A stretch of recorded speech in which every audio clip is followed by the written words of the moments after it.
एक लड़की मजबूरी के चलते कॉल गर्ल का काम करना शुरू कर देती है। एक दिन की बात है, उसका पहला कस्टमर उसी का पिता मिल जाता है। जब वो अपने पिता के पास जाती है, पिता को पहचान नहीं पाती है। एक बंद कमरे में पिता के साथ वह लड़की जो कुछ करती है, आप सब सुन करके हैरान रह जाएंगे। नमस्कार, प्रणाम। हम अजीत यादव उर्फ शेरा भाई, हमारे इस चैनल में आप सबका बहुत बहुत स्वागत है। अगर आप लोग हमारे इस चैनल को सब्सक्राइब नहीं किए हों तो आप सबसे निवेदन है, आप लोग हमारे इस चैनल को सब्सक्राइब करें, लाइक करें, कमेंट करें।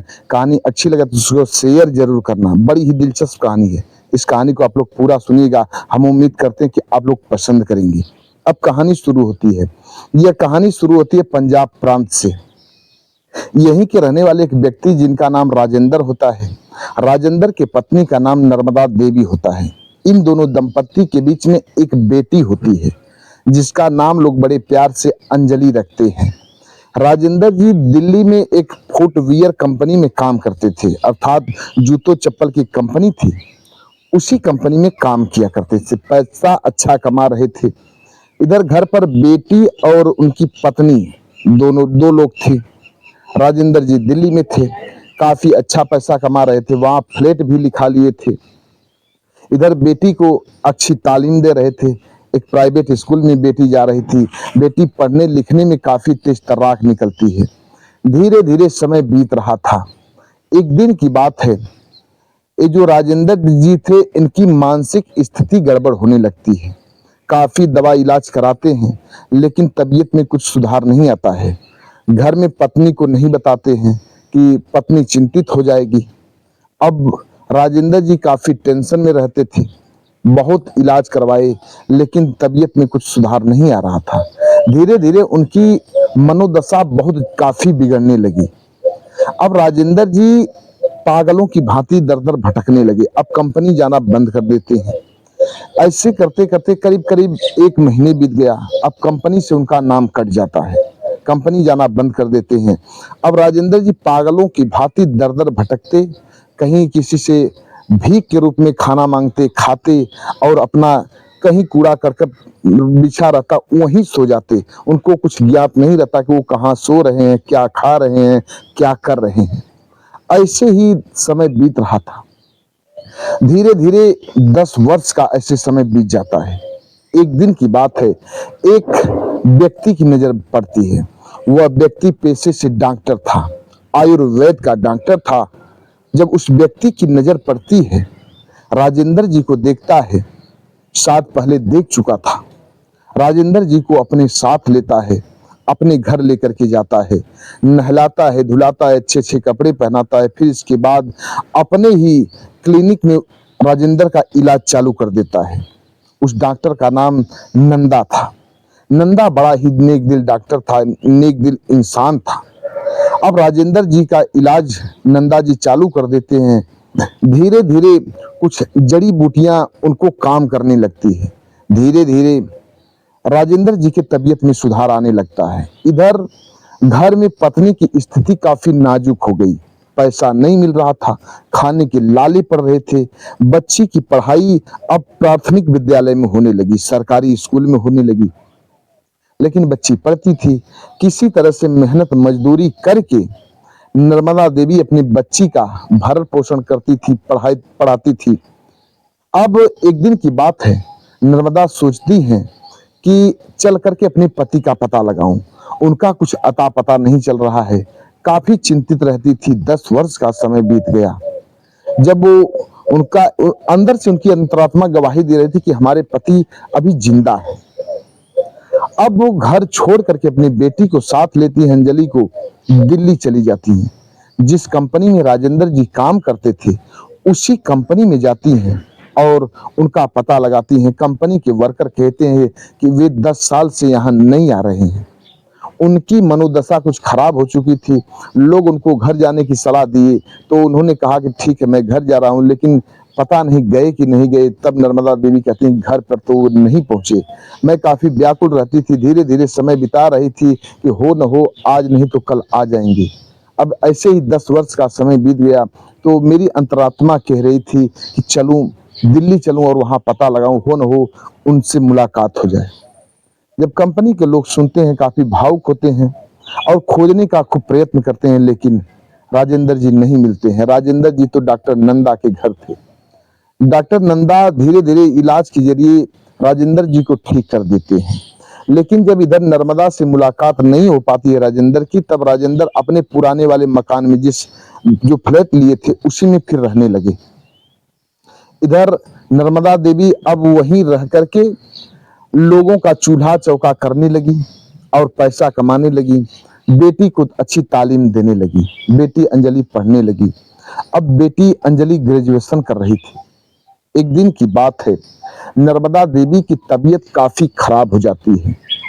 जब तबीयत काफी खराब हो जाती है, तब अंजलि अपनी माँ को उठा करके हॉस्पिटल में लेकर के जाती है। हॉस्पिटल में जब लेकर के जाती है, डॉक्टर ट्रीटमेंट करते हैं। फिर इसके बाद डॉक्टर अंजलि से बताते हैं कि इनको 50,000 रुपया लगेगा दवा पूरा कराने में, इलाज कराने में। 50,000 की आप व्यवस्था करिए, तब इनका इलाज होगा, अन्यथा आप इनको घर लेकर के जाइए। जब इतनी बात अंजलि सुनती है, रोने लगती है और गेट के बाहर आकर के फूट फूट करके रो रही थी। तभी उसकी मुलाकात एक लड़की से हो जाती है। उस लड़की का नाम वंदना था। वंदना काल गर्ल का काम किया करती थी। काल गर्ल तो आप लोग समझते ही होंगे, जो कोई फोन करके इसको वंदना को बुलाता था, जाती थी, उसकी रातें रंगीन किया करती थी, पैसा लेती थी और अपने घर चली जाती थी। यही उसका काम था, पैसा अच्छा कमा रही थी। जब अंजलि को रोते हुए वंदना देखती है, अंजलि के पास आती है, अंजलि से रोने का कारण पूछती है, तब अंजलि रो रो करके सारी व्यथा बताती है कि डॉक्टर 50,000 रुपया मांग रहा है और मेरे पास पैसे नहीं है कि माँ का इलाज करा सकूं। अब वंदना कहती है कि अंजलि, तुम बुरा न मानो तो एक सलाह दूं। अंजलि कहती है, बेशक आप सलाह दीजिए, मुझे क्या करना होगा बताइए। तब वंदना कहती है कि तुम काल गर्ल का काम करो, पैसा अच्छा कमाओगी। अभी तक किसी के साथ ऐसा कदम तो नहीं उठाई हो ना? अंजलि कहती है, नहीं। तब वंदना कहती है कि तुम्हें पहला कस्टमर दिलाऊंगी, तुम्हें 1,00,000 रुपए मिलेंगे।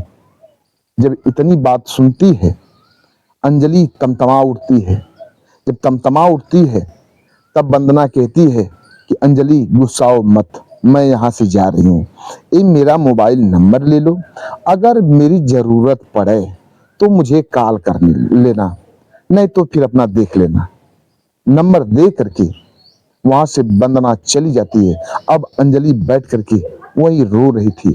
धीरे धीरे रात्रि हो जाती है, फिर सवेरा हो जाता है। कहीं से कुछ पैसों का जुगाड़ नहीं हो पाता है। रोती रहती है अंजलि। अब उससे कुछ समझ में नहीं आ रहा था क्या करे क्या ना करे। तब तुरंत वंदना की याद आती है, क्यों न माँ के इलाज के लिए मैं अपने धर्म को ही नष्ट कर लूं और काल गर्ल का काम शुरू कर दूं। अब वंदना को फोन लगाती है। जब वंदना को फोन लगाती है, कहती है कि बहन, मुझसे बहुत भूल हुई, ठीक है, मुझे कोई कस्टमर दिलाओ, मैं तैयार हूँ। मेरा पहला आज ये धंधा होगा, पहला चांस होगा, लेकिन पैसा अच्छा चाहिए मुझे। जब इतनी बात वंदना सुनती, कहती है, ठीक है, मैं तुम्हें 1,00,000 रुपए दिलाऊंगी, लेकिन मुझे उसमें से 10,000 रुपए चाहिए। जब 1,00,000 की बात सुनती है, अंजलि कहती है, ठीक है, मैं आपको 10,000 रुपए दे दूंगी। सोचती है अंजलि कि मुझे कम से कम 90,000 तो मिलेंगे। यही सोच करके हामी भर देती है। तब वंदना कहती है, ठीक है, मैं तुमको शाम को फोन लगाती हूँ, कोई कस्टमर मिले फोन करे तो फोन लगाऊंगी। इतने में एक फोन आता है। वो फोन किसी और का नहीं, राजेंद्र जी का था। राजेंद्र जी काफी वर्ष बीत गए थे उनको काम कीड़ा किए हुए। उनकी इच्छा हो रही थी कि वे काम कीड़ा किसी के साथ करे। इससे पहले वे अपने पत्नी की खोज खबर लेने के लिए अपने घर पर गए हुए थे। घर पर पत्नी नहीं थी। पत्नी और बेटी तो दिल्ली आ चुकी थी। घर पर नई जब मुलाकात होती है, तब विवश होकर के ए राजेंद्र जी दिल्ली में रहने लगे अपने उसी फ्लैट में। उनको जब काफी दिन हो गया काम कीड़ा किए हुए, तो अंदर से काम वेदना सताने लगी। जब काम वेदना सताने लगी, तब उनको इच्छा हुई कि किसी को फोन किया जाए। अचानक उनको जानकारी हुई कि काल गर्ल से अक्सर लड़कियां घर पर आती हैं। तुरंत वंदना के मोबाइल पर फोन लगाते हैं राजेंद्र जी। जब वंदना के मोबाइल पर फोन लगाते हैं, वंदना से कहते हैं कि कोई लड़की हो तो भेजो, वो भी नई नवेली हो, उसका फर्स्ट चांस हो। या तुम ही आ जाओ, अगर कोई न मिले तो। वंदना कहती है कि ठीक है, मैं एक नई नवेली आपको लड़की भेज रही हूँ, लेकिन मुझे 1 लाख रुपए चाहिए। वो लड़की 1 लाख रुपए पेमेंट लेगी।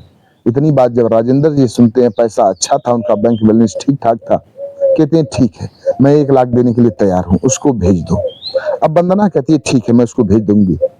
अब वंदना अंजलि को फोन लगाती है, अंजलि से सारी बात बताती है, जगह बताती है। अब अंजलि वहां जाने के लिए तैयार हो जाती है। वंदना फिर राजेंद्र को फोन लगाती है, कहती है कि काम करने के बाद तुरंत उस लड़की के हाथों पर 1 लाख रुपए रख देना। राजेंद्र जी कहते हैं ठीक है। अब अंजलि तुरंत उसी पते पर चली जाती है जहां राजेंद्र जी थे। वहां जब जाती है, दरवाजा खटखटाती है, अंदर से दरवाजा खुलता है। राजेंद्र जी उस लड़की वंदना को, अंजलि को अंदर लेकर के जाते हैं। अंजलि को पहचान नहीं पाते हैं कि ये मेरी ही बेटी है। अब अंजलि को अंदर लेकर के जाते हैं, अपने बेड पर बैठाते हैं। फिर इसके बाद राजेंद्र जी अंदर जाते हैं, बाथरूम में नहाते हैं, फिर कुछ शराब पीते हैं। फिर इसके बाद बेड पर आते हैं।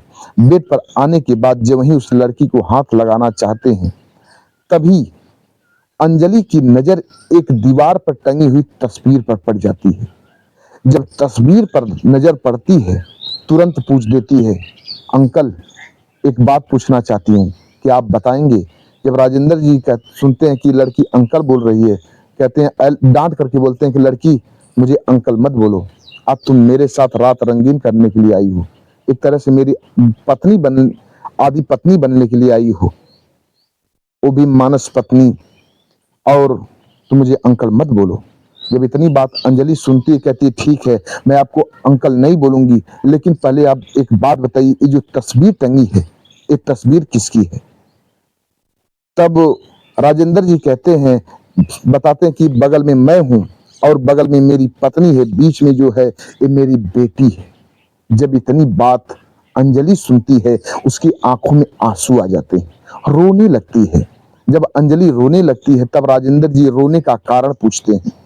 कहते हैं कि रो क्यों रही हो, क्या बात है?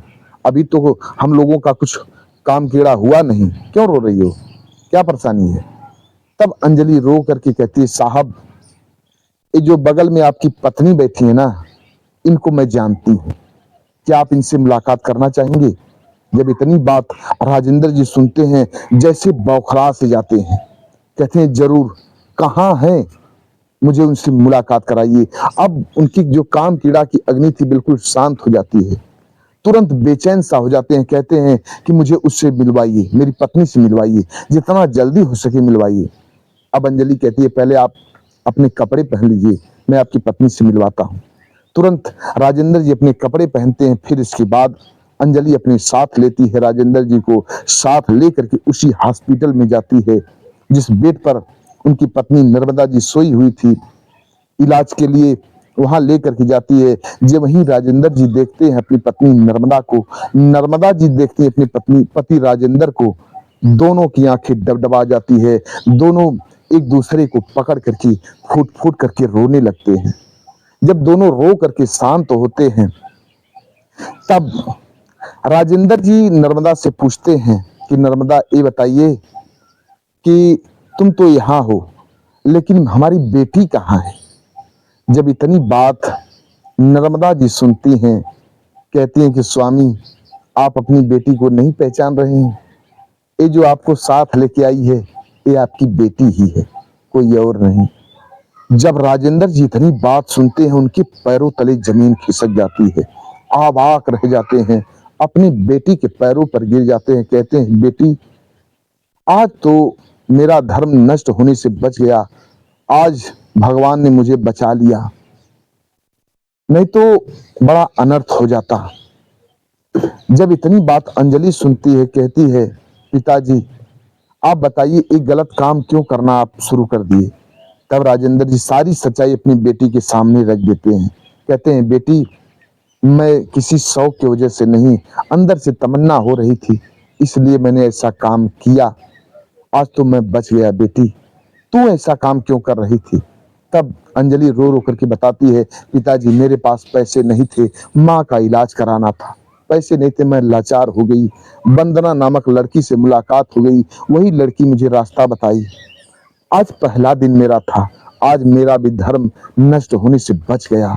वो भी बाप और बेटी के साथ ऐसा कुकर्म होने से बच गई। मैं आज साफ साफ बच गई पिताजी। राजेंद्र जी भी कहते कि मैं भी बच गया बेटी, मैं भी बच गया।